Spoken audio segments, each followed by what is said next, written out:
Bismillah, Assalamualaikum warahmatullahi wabarakatuh. Alhamdulillah, salatu wassalamu ala rasulillah wa ala alihi wa sahbihi wa man tabi'ahum bi sunnati ila yaumiddin, amma ba'du.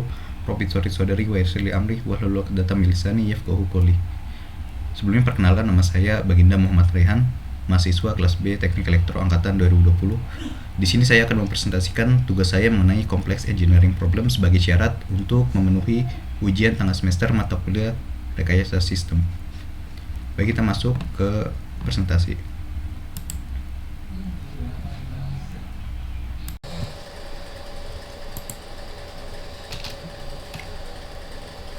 Adapun permasalahan yang telah saya temukan dan kumpulkan, yang pertama adalah hama burung yang merusak hasil panen. Yang kedua, jamur yang menjadi penyakit pada tanaman kentang. Yang ketiga, penggunaan AC yang tidak tepat menyebabkan boros listrik. Kita masuk ke masalah yang pertama, yaitu hama burung yang merusak hasil panen. Kita masuk ke definisi masalah. Indonesia merupakan wilayah agraris yang sangat subur dan cocok untuk pengembangan pertanian. Pertanian di Indonesia memiliki peranan penting dalam perekonomian nasional, karena sekitar 41% penduduk Indonesia bekerja di sektor pertanian. Sektor pertanian juga menjadi penyangga ketahanan pangan nasional, dengan produksi padi sebagai komoditas pangan utama yang menjadi sumber karbohidrat bagi mayoritas penduduk Indonesia. Namun, masih banyak permasalahan yang dihadapi dalam sektor pertanian di Indonesia. Salah satunya adalah hama. Masalah yang umum terjadi di berbagai wilayah pertanian di Indonesia merupakan hama burung yang menyerang tanaman padi. Hama burung menimbulkan kerugian yang tinggi terhadap budidaya tanaman padi. Hama burung dapat menyebabkan petani mengalami kerugian sekitar 30-50% dari hasil produksi. Hal umum untuk pengendalian yang bisa dilakukan adalah dengan memasang orang-orang sawah atau bunyi-bunyian pengusir burung. Namun semua itu perlu tenaga dan waktu karena petani harus menunggu di sawah seharian penuh. Kita masuk ke kajian masalah. Hama burung pada tanaman padi biasanya disebabkan oleh burung pipit. Burung pipit adalah jenis hama dari kelas unggas atau aves, pemakan biji-bijian yang menyerang tanaman padi untuk memakan biji atau bulir padi. Burung ini akan menyerang tanaman yang sudah berumur 70-80 hari saat bulir-bulir pada padi terisi. Hal yang cukup meresahkan lainnya dari hama burung pipit ini adalah mereka secara bergerombol akan memakan tanaman padi dari pagi sampai sore. Oleh karena itu, burung pipit termasuk salah satu hama yang cukup mengkhawatirkan. Adapun pengetahuan umum mengenai hal yang tidak disukai oleh burung pipit, diantaranya adalah bunyi yang berisik, warna mencolok, benang mengkilap, dan aroma jengkol. Dari permasalahan yang telah dijabarkan di atas, maka dibutuhkan solusi dengan persyaratan sebagai berikut. Yang pertama, dibutuhkan alat yang dapat mengusir hama burung dari tanaman padi. Karena masalah pokok mengenai hama burung ini adalah kedatangan gerombolan burung yang menyerang padi. Yang kedua, alat harus memiliki sumber energi sendiri memanfaatkan energi alternatif. Karena umumnya di lahan pertanian minim akan sumber energi. Namun ada beberapa sumber energi yang bisa dimanfaatkan, seperti tenaga angin dan radiasi matahari. Yang ketiga adalah alat harus tahan akan cuaca ekstrim, karena alat akan ditempatkan pada lingkungan outdoor. Lalu untuk solusi dari persyaratan desain di atas, maka diperlukan solusi yang bisa memenuhi persyaratan desain untuk mengatasi gangguan hama burung.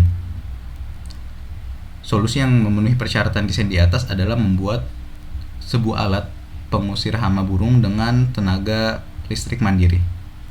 Dari alat ini bisa mensuplai energi secara mandiri dan menghasilkan suara-suara yang tidak disukai oleh hama burung sehingga tanaman padi aman oleh serangan hama burung tanpa mengkhawatirkan sumber tenaga.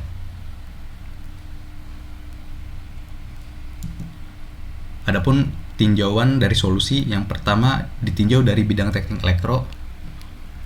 Alat ini menggunakan pembangkit listrik dari dua energi, yaitu tenaga surya dan tenaga angin, di mana pembangkit ini sebagai sumber tenaga dari alat untuk bisa menghasilkan output yang bisa mengusir hama dari lahan. Adapun turunan masalah, alat ini mungkin hanya efektif pada radius tertentu saja sehingga untuk skala luas dibutuhkan lebih dari satu alat. Perawatan rutin juga diperlukan, lihat alat ini akan ditempatkan di outdoor. kemudian ditinjau dari bidang teknik mesin. Alat ini akan menggunakan pembangkit listrik, maka diperlukan generator. Generator adalah komponen yang mengubah energi mekanik yang dihasilkan oleh turbin menjadi energi listrik. Sistem pengaturan komponen penting dalam pembangkit listrik yang bertanggung jawab untuk memantau dan mengatur produksi listrik dari generator sesuai dengan listrik yang dibutuhkan. Adapun turunan masalah ditinjau dari bidang ini adalah generator harus tahan akan cuaca ekstrim karena penempatannya yang berada di outdoor. Generator juga harus berbentuk seefektif mungkin agar tidak memakan banyak area pada lahan.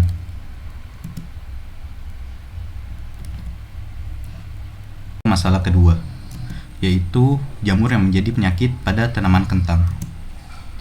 Definisi masalah. Pertanian kentang merupakan salah satu sektor pertanian yang terus berkembang di Indonesia. Kentang diperkenalkan ke Indonesia pada akhir abad ke-16 oleh para pedagang Belanda dan menjadi salah satu bahan makanan yang penting di berbagai wilayah di Indonesia. Kentang tumbuh baik di daerah dataran tinggi dengan suhu dan kelembapan yang cocok. Pada tahun 1980-an, kentang mulai dikembangkan secara komersil di Indonesia dan menjadi salah satu komoditas ekspor non-migas yang cukup signifikan. Pengembangan sektor pertanian kentang di Indonesia didukung dengan berbagai kebijakan pemerintah seperti penyediaan bibit unggul dan pengembangan teknologi budidaya yang ramah lingkungan. Namun, masih ada beberapa tantangan dalam pengembangan pertanian kentang di Indonesia, antara lain tingginya biaya produksi, rendahnya produktivitas, hama, dan masalah penyakit. Salah satu penyakit yang sering menjangkiti tanaman kentang adalah penyakit busuk karena jamur. Penyakit busuk batang dan daun tanaman kentang ini disebabkan oleh serangan jamur patogen ganas yang dapat menurunkan produksi kentang hingga 90% dari total produksi kentang dalam waktu yang amat singkat. Sampai saat ini, patogen penyebab penyakit busuk batang dan daun tanaman kentang tersebut masih merupakan masalah krusial.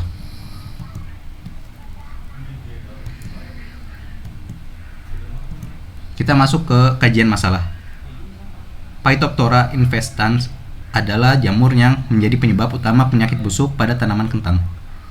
Penyakit ini juga dikenal dengan sebutan penyakit karat kentang atau busuk daun kentang. Penyakit ini dapat menyebabkan kerusakan pada daun, batang, dan umbi kentang. Jamur ini dapat menyebar melalui spora udara yang menempel pada tanaman. Selain itu, penyebab spora patogen Phytophthora infestans ini dipicu oleh keadaan lingkungan udara yang relatif lembab. Gejala awal yang muncul adalah daun kentang yang menguning dan menjadi layu. Kemudian daun akan berubah menjadi coklat, basah, dan lembek, yang merupakan tanda bahwa jamur telah menginfeksi tanaman. Infeksi yang parah dapat menyebabkan kematian tanaman dan menurunkan kualitas dan jumlah produksi kentang. Oleh karena itu, penting untuk mengendalikan penyakit ini dengan cara yang tepat, seperti dengan menggunakan fungisida atau pencegahan penyebaran spora. Untuk mengatasi masalah ini, dibutuhkan solusi yang bisa memenuhi syarat sebagai berikut. Yang pertama, dibutuhkan alat yang dapat mencegah kemungkinan pertumbuhan jamur penyebab penyakit busuk. Sebelum terjadi infeksi, ada baiknya mencegah penyebaran spora agar tidak terjadi penyakit busuk. Pencegahan bisa dilakukan dengan cara mengoptimalkan kondisi tanaman agar tidak terjadi penyebaran spora seperti kelembapan udara, kelembapan tanah, dan suhu. Alat dapat dikontrol dan dimonitoring dari jarak jauh guna memudahkan petani mengetahui keadaan dari tanaman kentang tanpa harus berkeliling mengecek satu persatu tanaman. Yang ketiga, alat harus tahan akan cuaca ekstrim karena alat akan ditempatkan pada lingkungan outdoor. Kita masuk ke solusi. Untuk menyelesaikan masalah ini, maka diperlukan solusi yang bisa memenuhi persyaratan desain untuk mengurangi kerugian akibat penyakit busuk pada tanaman kentang. Solusinya adalah dengan membuat sebuah alat di mana alat ini bisa menjaga keadaan ideal lingkungan tanaman kentang agar tidak terjangkit penyakit busuk dengan mengatur kelembapan dan suhu pada tanaman. Untuk tinjauan solusi, yang pertama tinjau dari bidang teknik elektro. Ditinjau dari bidang ini, alat ini menggunakan komponen elektronika untuk mendeteksi keadaan suhu dan kelembapan, yaitu sensor DHT11 dan juga menggunakan dehumidifier untuk mencegah kelembapan tinggi. Untuk turunan masalah ditinjau dari bidang ini, mekanisme ini hanya untuk pencegahan agar tidak terjadi penyebaran spora dari jamur yang menyebabkan penyakit sehingga pemberian fungisida secara rutin masih diperlukan. Kemudian, tinjauan dari bidang teknik informatika. Ditinjau dari bidang teknik informatika, alat ini dapat dimonitoring dari jarak jauh dengan memanfaatkan internet agar mempermudah petani dalam menguasai keadaan tanaman. Tidak hanya monitoring, pengendalian dehumidifier secara manual juga dapat dilakukan jika diperlukan. Kemudian untuk turunan masalah, untuk monitoring dan kontrol jarak jauh ini dibutuhkan koneksi internet, dan untuk memonitoring membutuhkan aplikasi yang mungkin belum familiar di kalangan petani. Yang berikutnya adalah masalah ketiga, yaitu adalah penggunaan AC yang tidak tepat menyebabkan boros listrik. Yang pertama, definisi masalah. Indonesia merupakan negara yang terletak di wilayah tropis dan memiliki iklim yang cenderung panas dan lembab sepanjang tahun. Suhu udara di beberapa daerah Indonesia bahkan bisa mencapai angka di atas 30 derajat Celcius, yang membuat penggunaan pendingin udara atau AC menjadi sangat penting. AC menjadi salah satu solusi yang efektif untuk mengurangi efek panas dan kelembaban, serta memberikan kenyamanan di lingkungan yang cukup terisolasi. Namun penggunaan AC juga berdampak pada konsumsi energi yang tinggi. Suhu AC dapat mempengaruhi konsumsi listrik. Semakin rendah suhu yang diinginkan, maka AC harus bekerja lebih keras untuk mendinginkan ruangan ke suhu yang lebih rendah dan mengkonsumsi energi listrik yang lebih banyak juga. Penggunaan AC juga terkadang tidak sesuai kebutuhan. Jumlah orang pada ruangan dan luas ruangan berpengaruh pada penggunaan AC yang optimal. Berikutnya kita masuk ke kajian masalah. Penggunaan AC yang tidak tepat dapat menyebabkan beberapa masalah. Salah satu masalah utama adalah penggunaan energi yang berlebihan, yang dapat meningkatkan tagihan listrik bulanan. Seringkali penggunaan AC tidak sesuai kebutuhan. Ini yang menyebabkan penggunaan energi listrik yang sia-sia. Ruangan yang ditinggalkan dengan AC yang menyala, mengatur suhu terlalu banyak untuk satu orang, dan masih banyak lagi penggunaan AC yang menyebabkan energi listrik terbuang atau boros. Masalah lain yang timbul dari penggunaan AC yang tidak tepat adalah kerusakan pada peralatan AC itu sendiri. Penggunaan AC yang berlebihan atau tidak teratur dapat mempercepat kerusakan komponen dan sistem pendingin, yang pada akhirnya memerlukan biaya perbaikan dan penggantian yang tinggi. Untuk itu dibutuhkan solusi dengan persyaratan desain. Yang pertama, dibutuhkan alat yang dapat mengatur penggunaan AC agar sesuai kebutuhan. Yang kedua, dibutuhkan sistem pintar untuk bisa mengatur penggunaan AC sesuai kebutuhan. Yang ketiga, alat dapat mengurangi penggunaan listrik yang tidak perlu. Kemudian kita masuk ke solusi.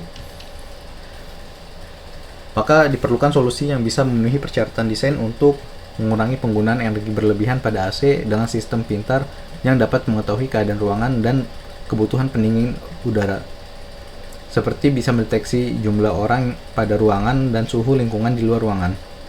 Jadi alat ini adalah pengatur AC otomatis dengan sistem AI untuk mematikan dan menghidupkan AC serta mengatur suhu yang dibutuhkan. Adapun tinjauan dari solusi ini, yang pertama ditinjau dari bidang teknik elektro. Solusi ini menggunakan pengatur AC dengan otomasi berdasarkan deteksi sistem pada AI. Penggunaan sensor tambahan yang berguna seperti sensor suhu. Kemudian untuk turunan masalahnya, untuk sistem AI membutuhkan kamera yang mana ini kurang tepat jika dipakai untuk ruang pribadi dan rawan penyadapan. Berikutnya ditinjau dari bidang teknik informatika. Jika ditinjau dari bidang ini, alat ini menggunakan AI dengan sistem object detection untuk mendeteksi jumlah orang pada ruangan. Sistem AI juga dilatih untuk bisa menyesuaikan kebutuhan suhu AC pada keadaan-keadaan tertentu. Untuk turunan masalah, AI perlu dilatih untuk bisa mengklasifikasikan keadaan ruang untuk memberikan kendali pada AC dengan kajian yang lebih mendalam dan rumit. Baik, itu saja presentasi dari saya. Kurang lebihnya mohon maaf. Assalamualaikum warahmatullahi wabarakatuh.